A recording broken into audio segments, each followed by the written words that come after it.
Hey guys, what's shaking? How we doing? Today, this is a little Stell's Colombian pour over action today. I do enjoy a good pour over, man. Whew, tasty. We got a lot. This week was a big one for me. The emotional eating stuff is something that's huge for me.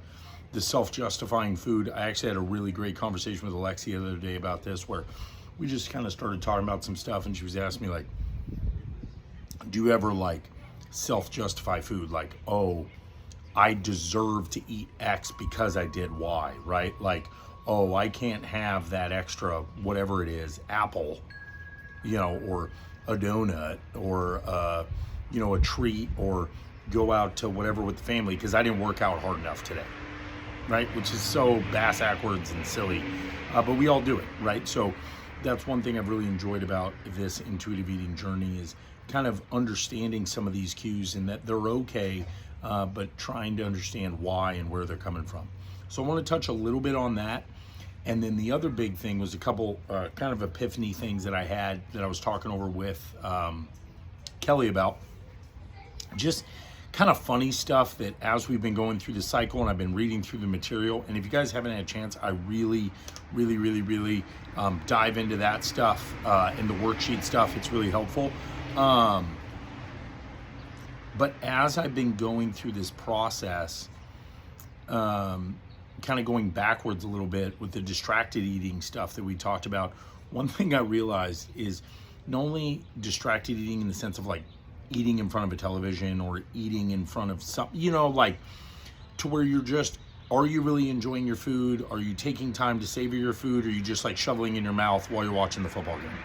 And there's nothing wrong with it, but it's just kind of understanding what's happening, maybe taking little breaks, trying to listen to those hunger cues. Another version of distracted eating, and this is the funny epiphany I had, and Kelly had a good laugh about this one, is that I'll find that so it's what I called making my meal the main event.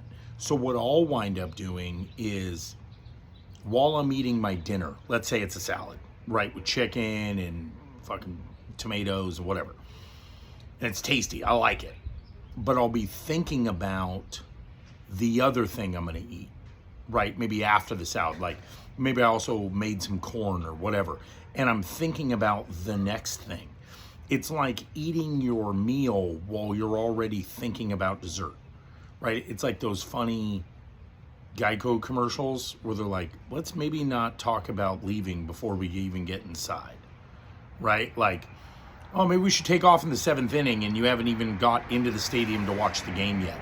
It's the same kind of idea. I'm already thinking about dessert instead of just enjoying my dinner, let's say, or I'm thinking about this next thing or something I have to do instead of like enjoying those food and trying to think about how my body feels and how those hunger cues are. And it kind of paralleled with that is I weigh and measure a lot, not because I enter everything, because I kind of eat the same stuff so I know what's in there, but to put my mind at ease so that I'm not like paralysis by analysis. Like I know like, oh, I put 50 grams of this and 50 grams of this and 50 grams of this and 7 ounces of chicken breast. That way I'm not like guessing. It's not the end of the world, but it just puts my mind at ease. But what I've noticed is kind of going through this process and this journey over these 8 weeks is that I had talked about in previous weeks where maybe I wouldn't listen to my hunger cues and I would just like keep eating, and I was trying to figure out like where this is coming from. And what I realized is because I've weighed and measured sometimes, I feel like I need to eat 200 grams of vegetables, 7 ounces of chicken, X, whatever that might be, right? 50 grams of avocado, right? And instead of just like making my food and being like, oh, I'm actually full, maybe I'll save this for tomorrow, it's like I become so dogmatic about it that it's like, oh, I have to eat Y. instead of just listening to my body and be like, you know what, you're actually full. And you're gonna have days where you're hungrier, you're gonna have days where you're not quite as hungry. Could have to do with activity level, could have to do with hydration, could have to do with stress, could have to do with anything. So really thinking about how you're feeling that day and acknowledging it and being like, okay, I'm gonna eat a little more today. Maybe this day I ate a little bit less. But Michael and I have talked about this before, where it's like the difference between something becoming, like a good habit and becoming a superstition, right? Like if I don't eat 7 ounces of chicken, I'm going to perform like shit. If I don't blah, blah, I'm gonna blah, blah. If I, and it goes both ways. If I eat a donut, I'm gonna fall apart. If I don't eat 7 ounces of chicken, I'm gonna fall apart, right? So it kind of like ebbs and flows with both directions. And where it can become a problem is when it becomes not a habit, but a superstition. So like the example is like, if I don't wear my special t-shirt, my football team's gonna lose.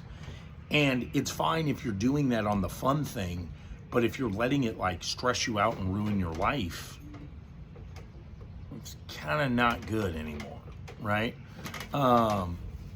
So those are just kind of some thoughts going back into last week. And then with this week, with the emotional eating, it's a huge one for me. And I've been diving into the worksheets a little bit because that's a big one. We're all emotional eaters, but I think for me, it becomes emotions in the sense of like making myself feel bad about eating something or not eating something, whether it's healthy or not, instead of just truly listening to my cues.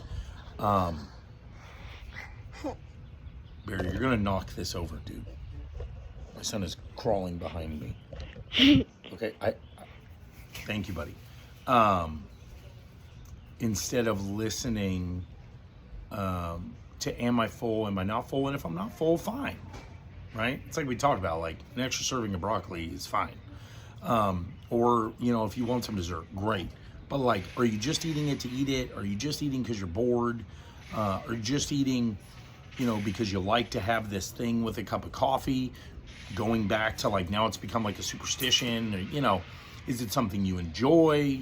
But like, I've been trying to work on that because I feel like when we talked about with my journey where I went too far one direction with like not eating enough and I got really depleted and unhealthy, and now I've tried to chart back the other direction. There he is. I've had to try and chart back the other direction. I feel like sometimes I went too far the other direction. Not only was I eating too much volume, but I was eating beyond my hunger cues.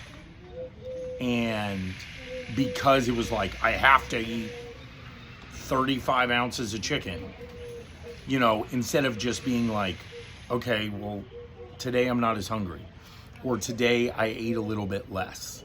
And that's okay. I had a day like that yesterday where we had some weird car stuff and we had to drop this off. So my breakfast wound up being an hour and a half later, and then I wanted to work out. So I effectively like skipped a meal because it was just the way it happened. And that's fine.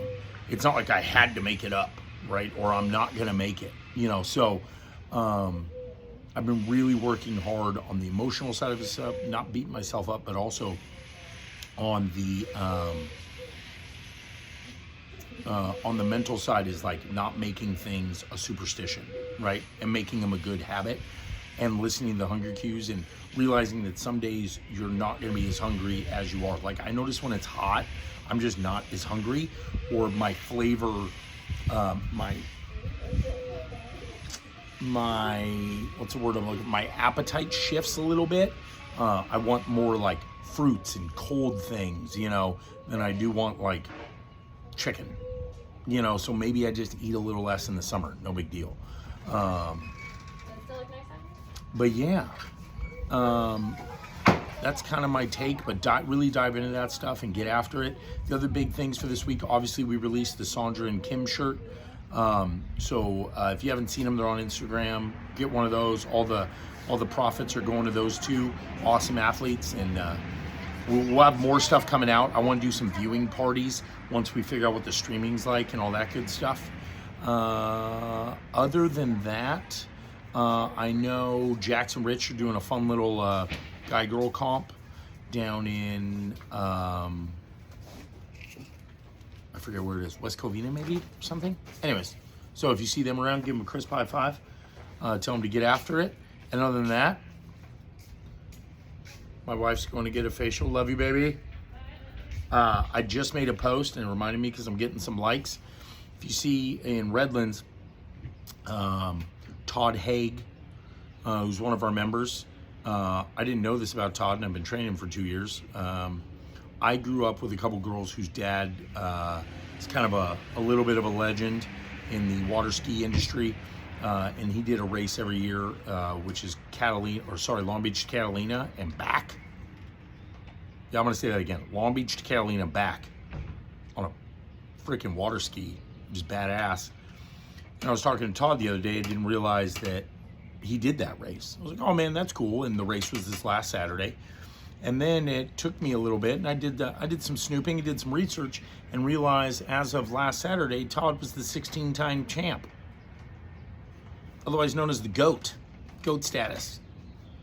Pretty much one of the best open water skiers in the world. And if you've never seen this thing, essentially they pull you on a single ski behind a freaking offshore boat. I'm talking a 40-footer throttle down 80 miles an hour. It's badass. So if you see Todd, give him a high five, because guess what? He won again. Number 17, baby. Dude's an animal. So, but yeah, other than that, have an awesome week, guys. Sign up for one of the Kim and Sandra shirts, and let's get into that intuitive eating stuff. And Bear, anything for the people? That's right. Like father, like son. Deuces.